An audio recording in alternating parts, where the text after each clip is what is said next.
الحمد للہ وحدہ والصلاة والسلام علی من لا نبی بعدہ اما بعد فاعوذ باللہ من الشیطان الرجیم بسم اللہ الرحمن الرحیم ان الذین آمنوا وعملوا الصالحات كانت لهم جنات الفردوس نزلا صدق اللہ العظیم۔ دنیا کے اندر اللہ تبارک و تعالی نے ہمیں اعمال صالحہ نیک اعمال کا مکلف بنایا ہے، اور اس نیک اعمال کرنے کے بعد اللہ اس پر ہمیں جو اجر ثواب عطا کرتا ہے وہ اس شرط پر ہے کہ نیک اعمال اللہ کی بارگاہ میں قبول ہو جائے، اس عمل کو شرف قبولیت مل جائے، تب اللہ تبارک و تعالی اس پہ نتیجہ مرتب کرتا ہے۔ جس طرح قرآن مجید کی آیت ہے ان الذین آمنوا وعملوا الصالحات، یقیناً وہ لوگ جنہوں نے ایمان لایا اور نیک اعمال کی، تو اس کے بعد اللہ نے اس کا نتیجہ ذکر فرمایا وعملوا الصالحات كانت لهم جنات الفردوس نزلا،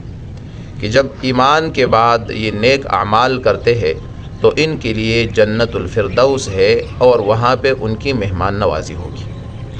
اب یہاں پر اس بات کو سمجھنا ضروری ہے کہ نیک عمل ہوتا کیا ہے۔ تو نیک عمل کے بارے میں امام بیضاوی رحمہ اللہ تفسیر بیضاوی میں اس نے عمل صالح کی تفسیر یہ کی ہے، فرمایا العمل الصالح ما سوغہ الشرع، نیک عمل وہ عمل ہے جس کی مقدار اور جس کے کرنے کا طریقہ دونوں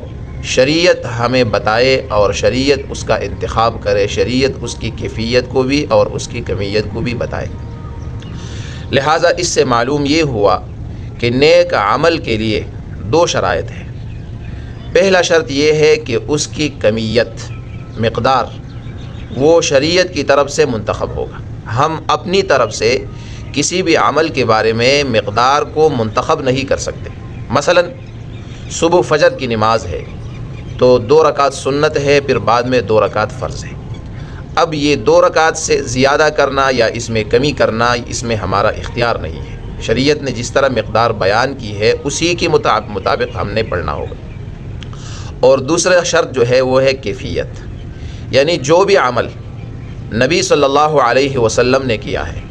تو کس طریقے سے کیا ہے، اس کے کرنے کی کیفیت کیا ہے، اس کا طریقہ کیا تھا، شریعت مطہرہ نے وہ بھی بتایا ہے۔ اس میں بھی ہمارے لیے یہ گنجائش نہیں ہے کہ ہم اپنی طرف سے کوئی طریقہ، کوئی کیفیت منتخب کر کے اس کو پیش کر دیں۔ تو اس اعتبار سے نیک عمل ہم کرتے تو ہے نماز کی شکل میں، روزے کی شکل میں، حج کی شکل میں، جہاد کی شکل میں، یعنی بہت سارے اعمال ہے، لیکن وہ اعمال ہمارے لیے نجات کا ذریعہ تب بنے گا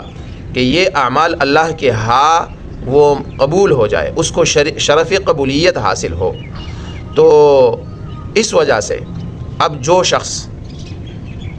سنت کے خلاف عمل کرتا ہے، نبی کریم صلی اللہ علیہ وسلم کی طریقے سے ہٹ کر ایک عمل کرتا ہے،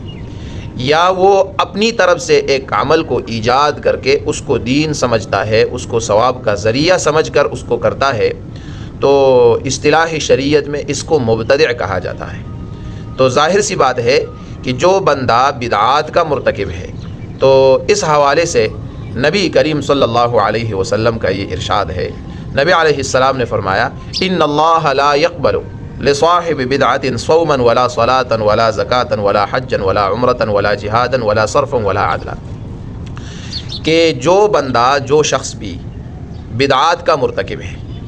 یعنی نبی صلی اللہ علیہ وسلم کی سنت کے مقابلے میں اس نے ایک عمل کو ایجاد کر کے اس کو اپنے لیے ثواب کا ذریعہ سمجھتا ہے، اس کو نیک عمل سمجھ کر کرتا ہے، تو چونکہ یہ مبتدع ہے، اس کی وجہ سے ان کے بقایا اعمال یہ جو کرتے ہیں، نماز ہے، روزہ ہے، حج ہے، عمرہ ہے، جہاد ہے، نفل ہے، صدقہ ہے، خیرات ہے، یہ سارے نیک اعمال ہے،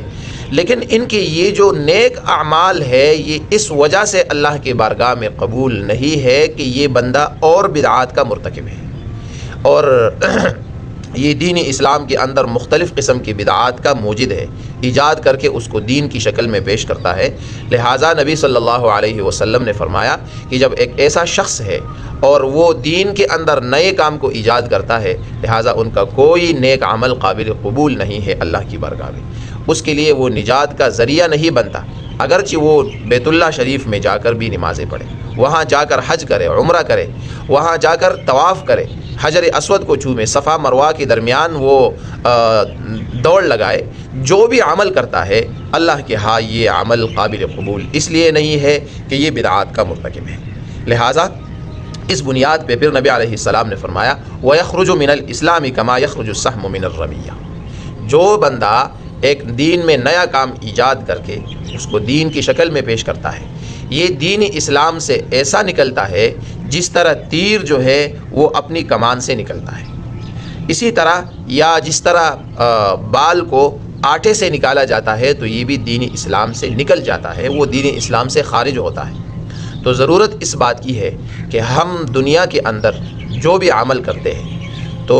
ہمیں عمل کرنے سے پہلے اس بات کو سمجھنا ضروری ہوتا ہے کہ میں اس عمل کو کرتا ہوں، جس طریقے سے کرتا ہوں، آیا واقعتاً اس کا ثبوت، اس کے کرنے کا طریقہ شریعت مطہرہ کی تعلیمات میں موجود ہے کہ نہیں۔ اگر موجود ہے تو وہ تو واقعی نیک عمل بھی بنے گا، وہ ہمارے لیے باعث نجات بھی ہے، وہ ہمارے لیے اللہ تبارک و تعالیٰ کے ہاں قبولیت کا ذریعہ بھی بنے گا، اور اگر اس کا ثبوت، اس کے کرنے کا طریقہ شریعت مطہرہ کے اندر نظر نہیں آ رہا تو پھر وہ نیک عمل نہیں ہوگا، اس کی وجہ سے ہمارے بقایا اعمال بھی برباد ہوں گے۔ تو اللہ تبارک و تعالیٰ ہمیں سنت اور قرآن احادیث کی روشنی میں ہر عمل کو کرنے کی توفیق عطا فرمائے اور تمام اعمال کو اللہ شرف قبولیت سے نوازے۔